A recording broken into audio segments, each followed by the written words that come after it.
Imagine you have just inherited a fortune. Oh, wow. Okay.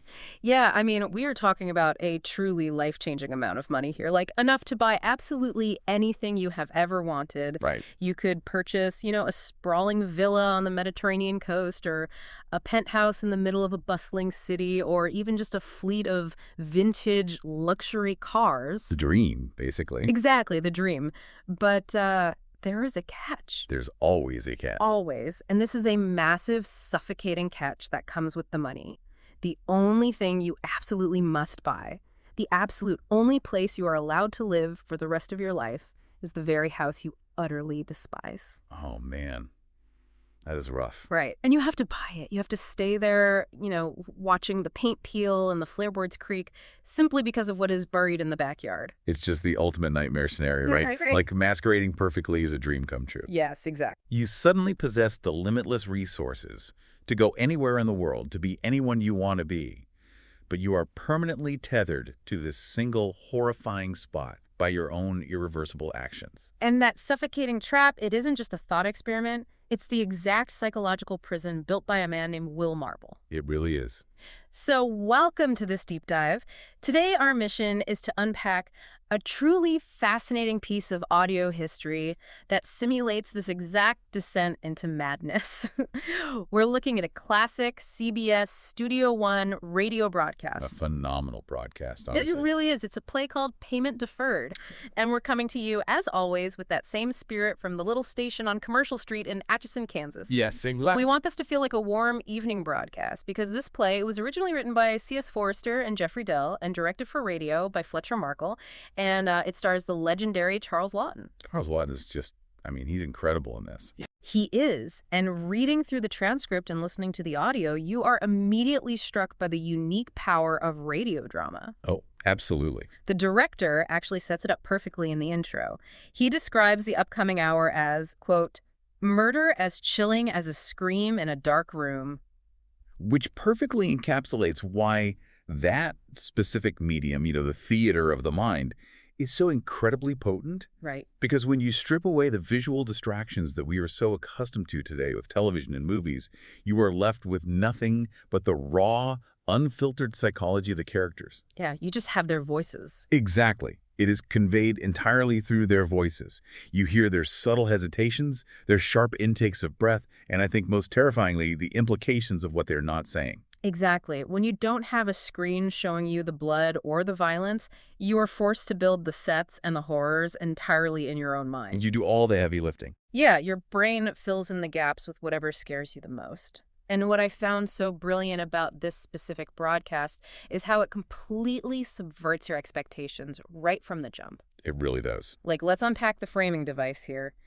The play doesn't actually start with our main character, Will Marble. No, it doesn't. It opens with a real estate agent, this guy, Mr. Hammond, and he's showing an empty, seemingly mundane house to a prospective tenant. Right.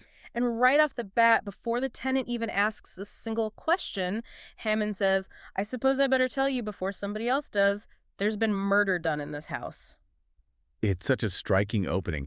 By having the real estate agent explicitly state that a murder occurred, and he even casually references the Marble case, assuming the prospective buyer would have read about it in the morning papers. Yeah. The narrative deliberately assassinates the traditional mystery. It totally does. We know from the very first minute that Will Marble killed someone in this house. Exactly. The classic whodunit element, which was really the bread and butter of mid-century drama, is entirely removed from the equation. Which just feels like such a bold, almost reckless move for a writer to make. It is a huge risk. Right. Because if you remove the mystery of who committed the crime, what is actually keeping the audience in their seats? I kept asking myself, why on earth would they give away the ending right at the beginning? Well, because you are trading the cheap thrill of surprise for the agonizing burn of suspense. Oh, that's a great way to put it. Yeah, think about Alfred Hitchcock's famous bomb theory. Okay, remind us of that one.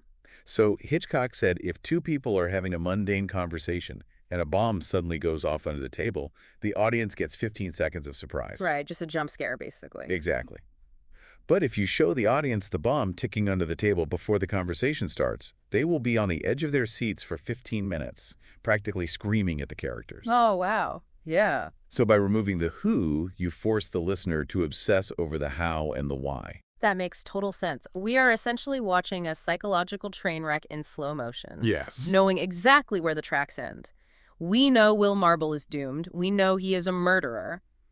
So now, as the radio play jumps back in time to show us how it all unfolded, every mundane conversation about groceries, every petty argument about money, it all takes on this sinister, inevitable weight. It really does.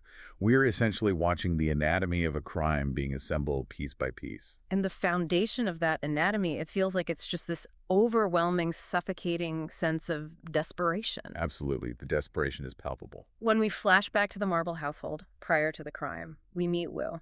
And he is a clerk at a bank, and he is just absolutely drowning in debt. Drowning. The financial pressure in that household is not just a plot point. It acts almost as an invisible antagonist in the room with them. I mean, have you ever felt that specific kind of panic? Yeah. Where you check your bank account and realize the math simply doesn't work no matter how you rearrange the numbers? Oh, yeah. It's terrifying. Now multiply that feeling by 1,000, and you are in Will's shoes. The dialogue is so claustrophobic. His wife, Annie, is practically begging him to understand that the meager 3 pounds a week he gives her to run the entire house is simply not mathematically possible for a family of 3. Right. And 3 pounds a week in that era meant living on the razor's edge of destitute poverty. Oh, absolutely. Annie is trying to manage the nagging, accumulating bills, and she specifically brings up this nasty little grocer who is threatening to put the matter of their unpaid tab in the hands of his solicitors. The walls are literally closing in on them. They really are. And Will is just paralyzed by this panic. He lashes out, saying that if the bank finds out about the financial mess they are in, he'll be fired, which he says would mean the workhouse for him. And we really need to pause on that word, workhouse. Yeah, let's unpack that. Because to a modern listener, that might just sound like, I don't know, a bad job. Right, like a tough shift at a factory or something. Aw. But in the context of this era, the workhouse was the ultimate social and financial ruin. It was essentially institutionalized poverty. Exactly. It was a prison for the poor, where families were separated, men from women, children from parents, and they were forced to do grueling manual labor just to survive. Wow. It was the Victorian shadow that still haunted the lower middle-class psyche of this period. Which perfectly explains Will's pathology, then. What is driving Will isn't just the fear of physical starvation. It is a specific, highly toxic brand of pride. Yes, pride is the key here. He is deeply, fundamentally obsessed with the image of success and respectability, even as the actual reality of his life is crumbling into dust around him. Notice how he redirects his fear into anger at his neighbors. He complains bitterly that the people on their street have always hated him just because he, quote, wears a bowler hat to the office. Right. The bowler hat. Now, a bowler hat doesn't sound like a big deal to us today. No, not at all. But back then, it was a profound symbol of the white-collar professional. Will is clinging to this hat as proof that he is better than a manual laborer. He wants everyone to know he is respectable. Exactly. He even blames Annie for their situation, claiming her poor management is the reason they are failing, rather than his inadequate salary. So he is projecting his own profound feelings of inadequacy onto everything around him. Completely. When an individual's identity is entirely wrapped up in a status they simply cannot afford to maintain, the cognitive dissonance becomes physically painful. Will feels emasculated by his inability to provide and deeply resentful of his family for needing things he cannot give them. You know, the imagery that came to my mind while listening to him yell at Annie was a cornered animal wearing a suit. Oh, that's a perfect description. He is absolutely terrified, backed into a corner by his debts, but instead of showing any vulnerability or asking his wife for emotional support, he bares his teeth. He does. There's this incredibly tense moment where his daughter, Winnie, is practicing the piano in the other room. Oh, I know the exact scene you're talking about. It's just a normal, everyday sound, right? But Will just snaps. He yells, "One more thump out of that piano, and I'll stop thumping it with an axe." Yeah, that sudden flash of violent ideation over something as trivial as piano practice is incredibly telling. It really is. It shows how frayed his nervous system is, certainly. But it also introduces the listener to the fact that Will's mind is already perfectly capable of jumping to extreme, violent solutions to solve minor irritations. It's a huge red flag. It is. Yeah. The leap from "my daughter's piano is annoying" to "I will destroy it with an axe" is the psychological preamble to murder. The soil of his mind is fertile with resentment, just waiting for the right seed. And the script plants that seed so subtly. Amidst all this frantic arguing about the grocer and the bills, Annie brings up an invoice from the chemist. Yes. She specifically mentions films and hypo and a bottle of what she calls acid. She points out that Will hasn't done any photography for months, so she doesn't even know what this expensive acid is for. Right, and we should probably clarify for anyone not versed in 1930s film development, hypo was a common chemical fixative used in early photography. Okay. And it often contained highly toxic compounds. If you ingested it, it was essentially a lethal poison. Wow. And the casualness with which this instrument of death is introduced into the domestic sphere, it's just brilliant writing. It really is. Because when Annie brings up the photographic acid, Will doesn't panic. He just mutters, almost to himself. Looks as if it might come in useful. And when she presses him on what he means, he casually replies, "That's poison, that's what that is.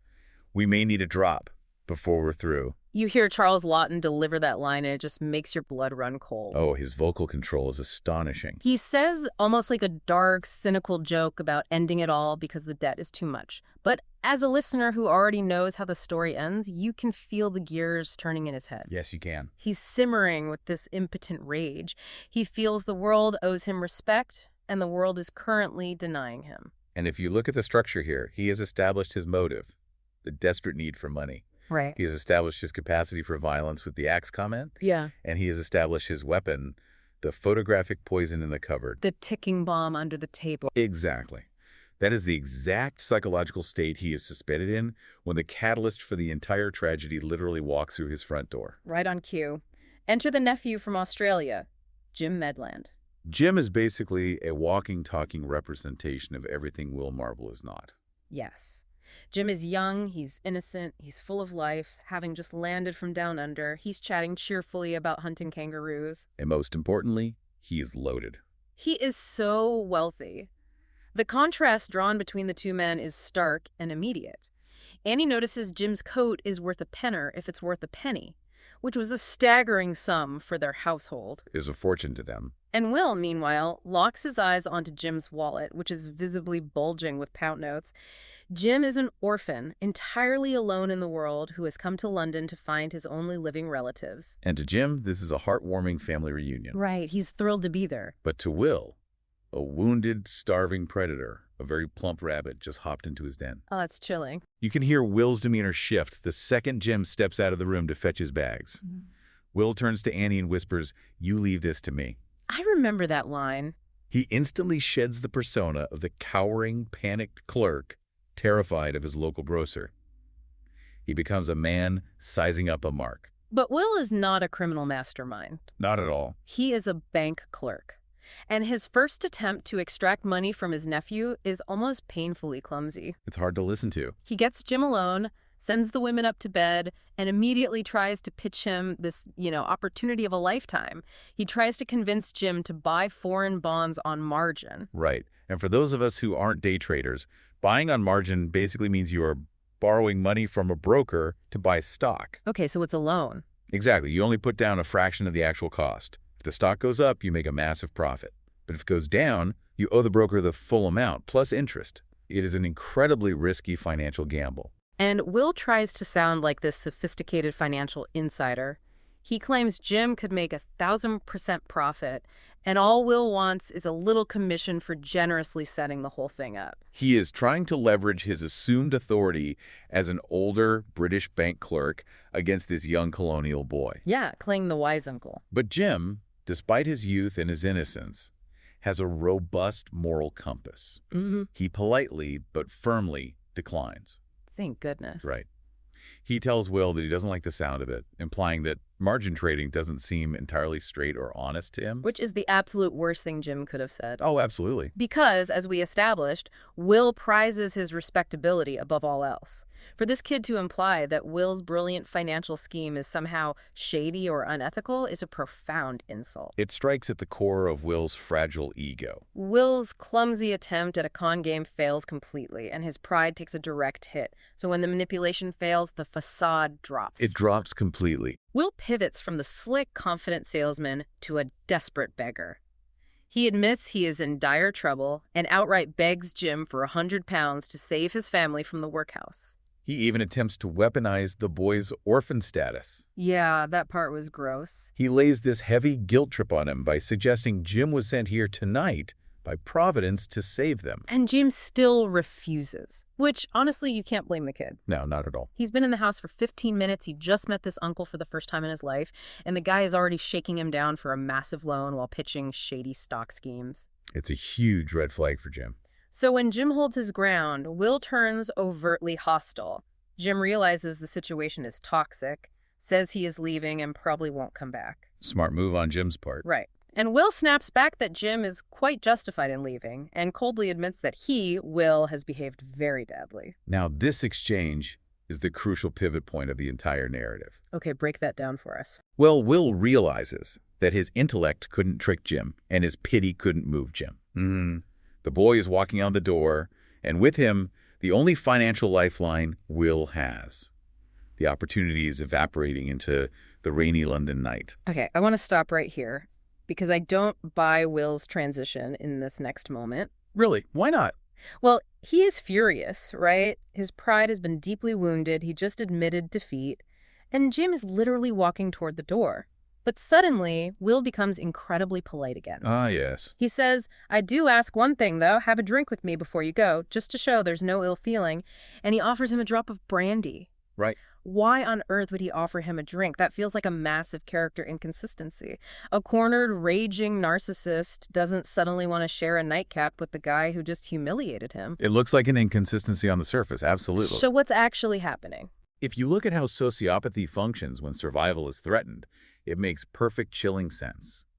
That sudden shift in tone from hostility to extreme politeness is the exact moment the decision for murder is solidified in Will's brain. Oh, wow. So it's a mask. Precisely. His brain has rapidly calculated the variables of the room. Here stands an orphan, newly arrived in England. Nobody knows he is visiting this specific house. Right, he's totally off the grid. Exactly. He has a wallet stuffed with cash. And he is about to walk out of Will's life forever, leaving Will to face the workhouse, the loss of his bowler hat, and total social annihilation. The loss of his respectability. Exactly. The hostility was Will's natural emotional reaction to rejection. The sudden, chilling politeness is the mask of sanity snapping firmly back into place once he realizes that if he cannot con Jim out of the money, he simply has to kill him for it. Oh, wow. When you frame it like that, the politeness isn't an apology, it's a hunting tactic. He's luring the rabbit back in. He is. And the way Fletcher Markle directs this sequence for radio is a masterclass in tension. The audio production is just stellar here.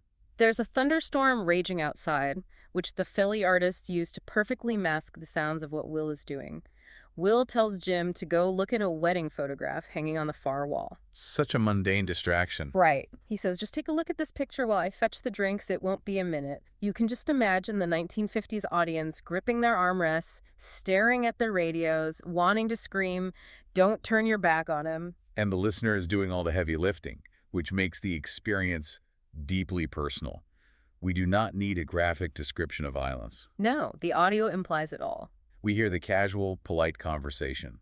We hear Jim innocently recognizing his mother's face in the old photograph. Yeah. And underneath that dialogue, we hear the clinking of glasses. That clink is so ominous. We know Will is standing behind him, pouring the photographic acid into the brandy. The murder is committed entirely in the listener's imagination. And just like that, the deed is done, Jim is gone, and the script abruptly jumps to the immediate aftermath, the morning after the storm. This is where we see that while the physical act of murder might be quick, the psychological fallout is instantaneous. The dialogue the next morning is thick, almost suffocating with paranoia. Will comes in, and his clothes are covered in wet mud. Right.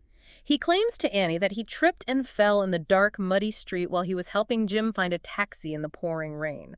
But we, the listener, possess the dramatic irony. We know exactly where that mud came from. Yes, we do. We know what manual labor Will was doing in the dark out in the garden while the storm raged. He is jumping at every shadow. Every sound makes him twitch.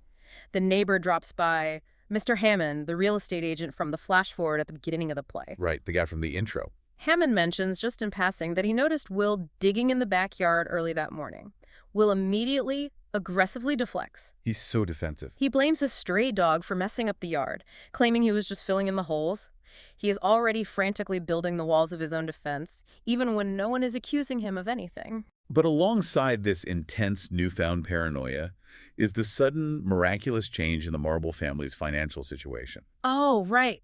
The money. Will doesn't just extract the 100 pounds he originally begged for from Jim's wallet.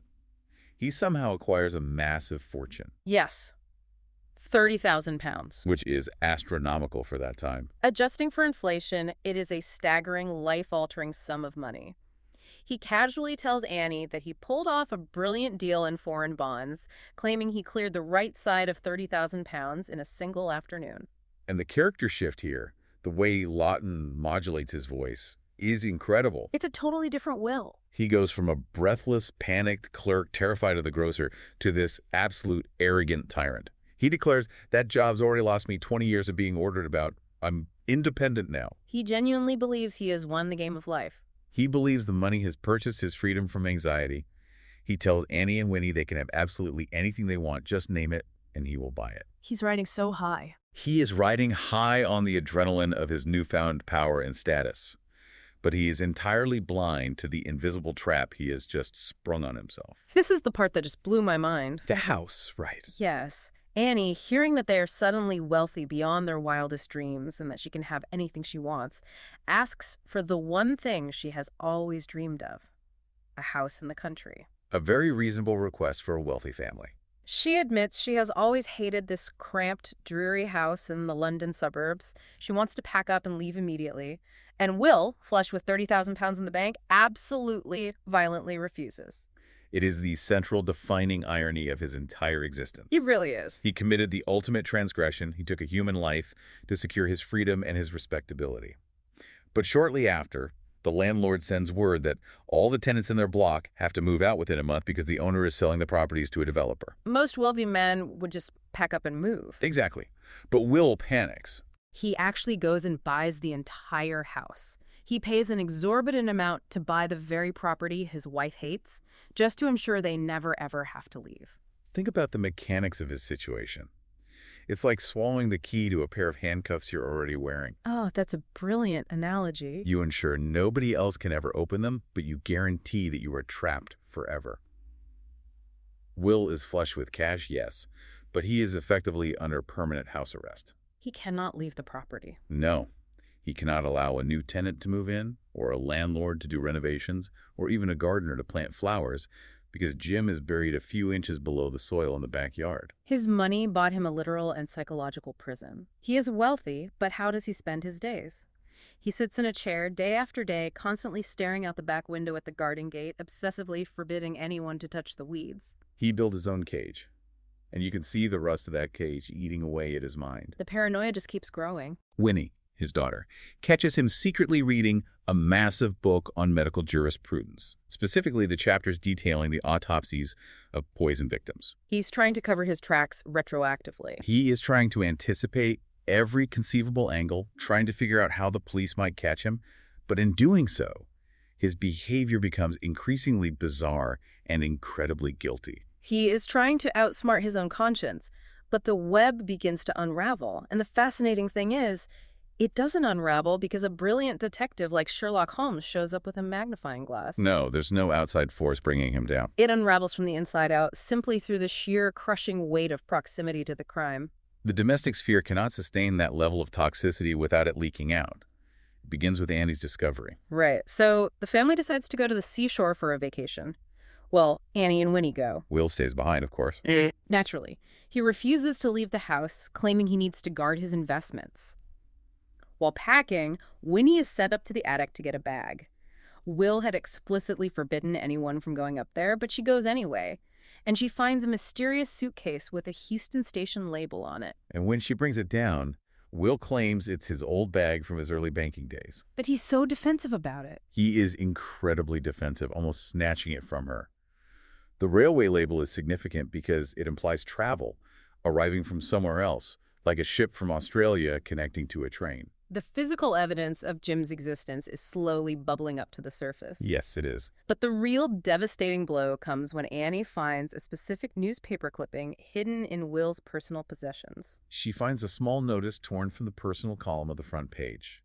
It is an advertisement seeking any information as to the whereabouts of a James Medlin who arrived in England from Australia in May. Jim is officially a missing person. And solicitors are actively looking for him. And Annie is not a foolish woman. She finally puts the puzzle pieces together.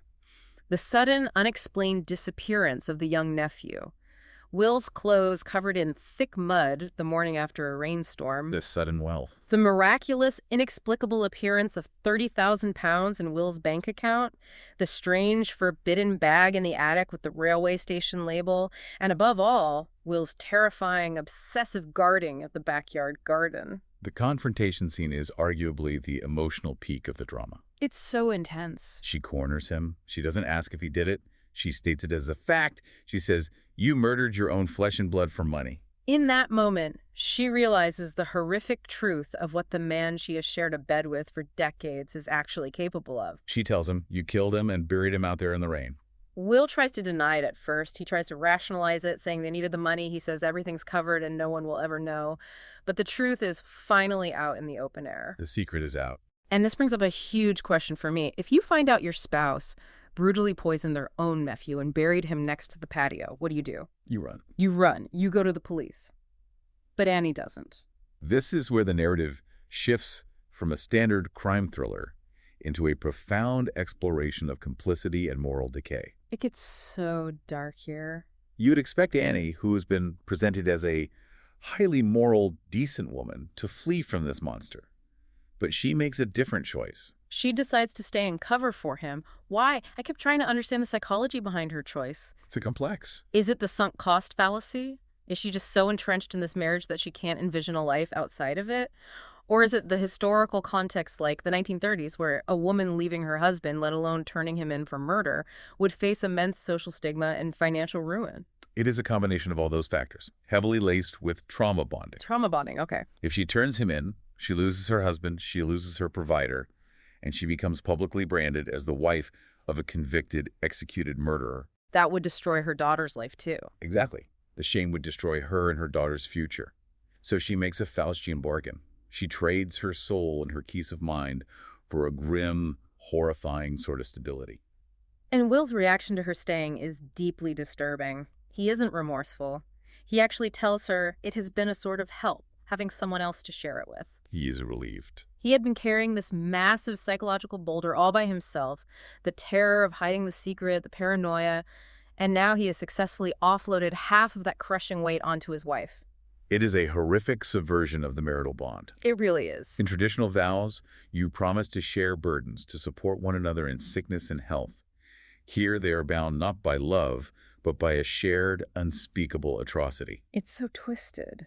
The crime doesn't just destroy Jim, the victim in the garden. It actively rots the marble marriage from the inside out. Will has effectively infected Annie with his own guilt. Like a virus. Yes. He admits that trying to hide it made him jumpy, forcing him to read those medical books on poison trials. But now it's, quote, different having someone to share it with. He has dragged her down into his own moral abyss so he doesn't have to be alone in the dark. You know, this brings to mind some of G.K. Chesterton's thoughts on crime and morality. Oh, definitely. There's a strong connection there. Chesterton often argued that every crime begins as a false philosophy. Will's false philosophy was that respectability and money were the ultimate goods, and that he could achieve freedom through a violent act. Right, he thought he could control the consequences. But Chesterton would also point out that sin is essentially a form of spiritual blindness. Will thinks he's gotten away with it, but Father Brown, Chesterton's famous priest detective, would look at Will and immediately see a man trapped in a prison of his own making. Father Brown would understand Will better than any standard detective. Exactly, because Father Brown understands the corruption of the soul. He wouldn't just look for physical clues. He'd look at the way Will is pacing the floor, the way he stares out the window. He would see the weight of the unconfessed sin. And you can hear the physical toll this complicity takes on Annie. She becomes incredibly weak. She loses her appetite. Her voice sounds hollow. Sneeze sting away. She has this heartbreaking line where she says to him, "Funny, isn't it? How badly we wanted money. We haven't got much out of it, have we?" It's so tragic. The 30,000 pounds are completely useless to them because every single note is stained with Jim's blood. They can't enjoy it. No, they can't. The only positive thing they did with the money was send Winnie away to a prestigious boarding school, which really was just a desperate attempt to get their daughter out of the suffocating, toxic atmosphere of that house. And with Annie now carrying the weight of the secret, the dynamic in the house shifts again. It becomes unbearable for Will in an entirely new way. How so? He thought sharing the secret would lighten his load, but instead, looking at Annie every single day is like looking into a funhouse mirror that only reflects his own monstrous nature. Oh, that makes sense. She's a constant reminder. Her depression, her illness, her knowing eyes, they are a constant walking indictment of his sin. The human brain cannot sustain that level of constant internal condemnation. It demands an escape valve. Which perfectly explains why Will suddenly seeks out a distraction. And for Will, that escape valve takes the form of a French dressmaker named Madame Collins. Right, be fair. Will sets up an allowance for Annie to go shopping, and they visit a boutique run by Madame Collins. Will immediately starts an affair with her. It's like watching someone trying to outrun their own shadow. He's desperate for a clean slate. He is so desperate for an escape from the suffocating guilt of the house and from Annie's constant silent judgment that he creates a secondary life. It is a classic psychological mechanism. He is seeking a relationship that is entirely disconnected from his reality as a murderer. A fantasy world, basically. Exactly. Madame Collins doesn't know about the boy buried in the garden. She doesn't know about the bank clerk who was terrified of the grocer. She just sees a wealthy, seemingly clever, sophisticated gentleman. She sees the bowler hat without the desperation underneath. Yes. With her, Will can finally play the role of the respectable success he always believed he deserved to be. But in his frantic desperation to escape one trap, he eagerly, blindly walks right into another. Because Madame Collins is not just an innocent dressmaker caught up in a romance. Not at all. She is highly observant. She realizes very quickly that Will is wealthy, and more importantly, she senses that he is absolutely terrified of his wife finding out about their affair. She smells blood in the water. He has a secret to protect, which makes him vulnerable, so she becomes a blackmailer. The irony is sharp and incredibly bitter. Will murdered a human being to escape financial ruin and debt, only to find himself being financially bled dry by a blackmailer. Guilt creates vulnerability. It does. First, Madame Collins demands £300, claiming her husband is in a nursing home and she faces bankruptcy. And Will just pays it. Will, terrified of the illusion shattering, gives it to her. But of course, the blackmailer is a parasite. They are never satisfied with just one meal. Right. The audacity of this woman. She comes directly to the marble house while Annie is upstairs, sick in bed. So bold. Madame Collins confronts Will in his own parlor and demands £500. Will tries to act tough, trying to throw her out, calling her a dirty little blackmailer, but she holds all the cards. She knows she has him trapped. She threatens to walk straight up the stairs and tell Annie everything about the weeks they spent together while Annie was away at the seashore, the quiet, romantic restaurants, all the lies. She knows exactly where his pressure points are. And this leads directly to the final catastrophic domino falling. Because Annie, as you mentioned, is upstairs. She's very sick. Her physical condition has deteriorated into a severe bout of pneumonia. The family doctor, Dr. Atkinson, is actually optimistic. He tells Will that she's on the mend, that her heart is strong enough to pull through the infection. Okay, so she's recovering physically. But her physical weakness is a direct somatic manifestation of her spiritual and emotional exhaustion.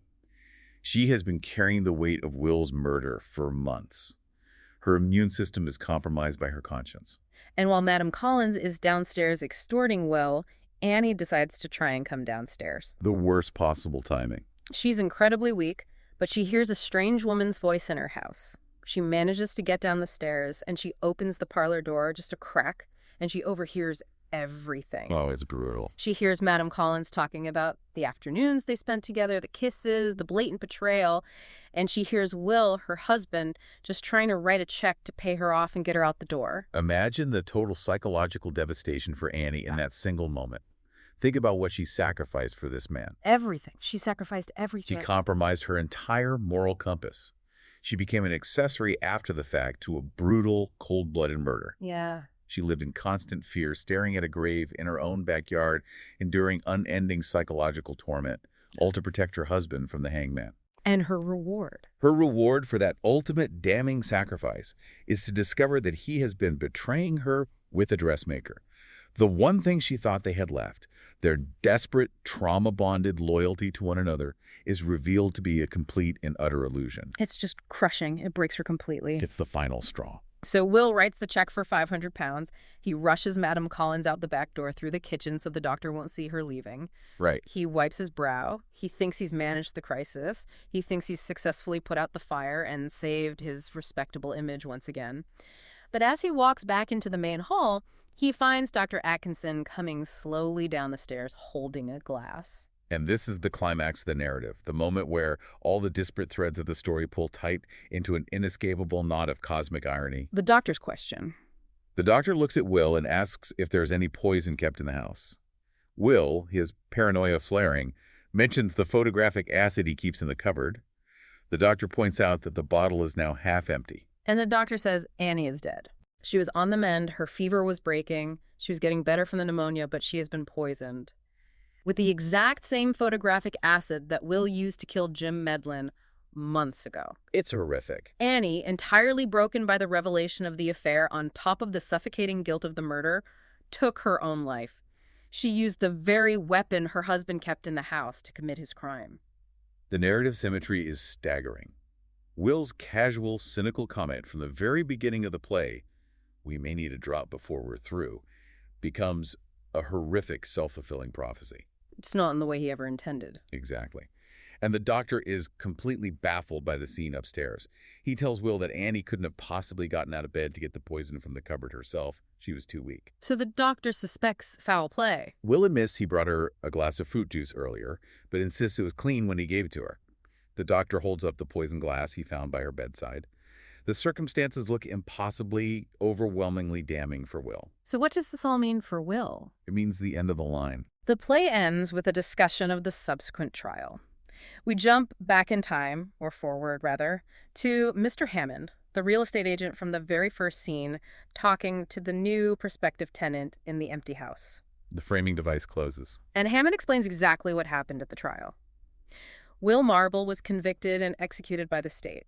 But here's the ultimate mind-bending twist. He wasn't convicted of murdering Jim. No, he was. He was convicted of murdering Annie. It is the sheer crystalline perfection of dramatic irony. The judge at the trial referred to it as a clumsy murder. A clumsy murder? The prosecution argued a perfectly logical narrative fallacy. They claimed that Will killed his wife to get her out of the way so he could be with the other woman, Madame Collins. Because it looks so obvious to an outsider. They pointed to a mountain of circumstantial evidence. The poison was in his cupboard. Annie was too ill to get it herself. Will refused to have a live-in nurse in the house. He was having a documented affair. And crucially, they found all those medical jurisprudence books he was reading about poison and autopsies. All the guilt he felt about killing Jim, all the paranoid behavior he exhibited to cover up his real crime, was used by the prosecution to prove he killed his wife. It's incredible, right? It's incredible. He committed the perfect crime against Jim, a crime nobody on earth even knew happened, and he got away with it completely. In the eyes of the law, yes. But the psychological rot of that original crime, the paranoia that made him read the books, the need for distraction which led to the affair, the emotional destruction that drove his wife to suicide, created a perfect trail of circumstantial evidence that got him hanged for a murder he didn't commit. He was completely trapped by the ripples of his own actions. The justice system drew entirely the wrong conclusion based on the facts, but they executed the right man. Wow, executed the right man for the wrong crime. He was punished for his sins, just not the specific sin the court thought they were punishing. It is a profound statement on the inescapable nature of guilt. Like we were talking about earlier with the Christian reflection on sin and justice. Exactly. Guilt is like a highly corrosive acid in a plastic bottle.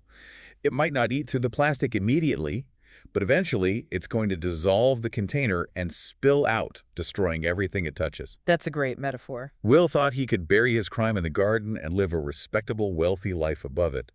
But the poison seeped up through the floorboards and infected every single aspect of his existence until it killed him. And just when you think the story can't get any bleaker, it delivers one final, brutal sting. The new tenant. Mr. Hammond is wrapping up his pitch to the new tenant, Right. and the new tenant looks around and says he'll take the house, but he wants to make some immediate changes to the property. Right, he wants to fix up the garden. His wife wants a flower garden. So he tells the real estate agent, we'll dig up that backyard and plant it with roses. We'll have to dig deep. Yes, very deep. It renders absolutely everything Will Marble ever did completely and utterly pointless. It was all for nothing. He bought the house he hated to protect the grave. He sacrificed his freedom, his peace of mind, his marriage, and ultimately his own life, all to keep that one secret buried. And it didn't even matter. And a few short months after he is executed, a total stranger is going to hire someone to dig up the yard to plant roses and find Jen's skeleton anyway. The illusion of control that Will fought so hard to maintain is entirely shattered. It is such a brilliant, deeply disturbing illustration of the illusion of getting away with it. You never really get away with it. Have you ever told a lie that snowballed so badly you felt completely trapped by it, constantly having to manage who knew what? I think we all have on some small level. This play takes that universal feeling and pushes it to its absolute fatal extreme. You might be clever enough to hide the physical evidence of your mistakes. You might outsmart the police or your boss or your family. But the psychological rot creates a trail of behavioral destruction that eventually, inevitably, catches up to you. The title of the play itself, Payment Deferred, serves as the central thesis of the entire narrative. Payment deferred. Every action has a cost. Every moral transgression incurs a debt. You can push the invoice down the road. You can try to bury it under the mud in the garden. You can try to buy your way out of it with 30,000 pounds of stolen money. But the bill always comes due. The scales have to balance. The universe demands a balancing of the scales. Will deferred his payment for Jim's murder, and the compounding interest on that moral debt destroyed his entire world before the principal was finally collected by the hangman's noose. It leaves you with such a lingering, haunting question, and it's something for you, the listener, to ponder on your own after we wrap up this deep dive. It's a tough question to sit with. Think about Will Marble at the very end, standing in that courtroom, listening to the judge sentence him to death for a crime he didn't commit, knowing full well he actually committed a different, equally horrific crime. Right. Did Will, on some deep, unacknowledged subconscious level, want to be caught for Annie's death? Was it a relief? Was the true payment finally being settled not by a flawed justice system, but by his own crushed, exhausted conscience? When the judge slammed the gavel and sentenced him to hang, was Will terrified, or was he finally relieved? That is a tragedy of Will Marble. He finally got his freedom, but it cost him his life. From the little station on Commercial Street in Atchison, Kansas, this is Chesterton Radio, where stories still matter, truth still surprises us, and the light remains on at the open door.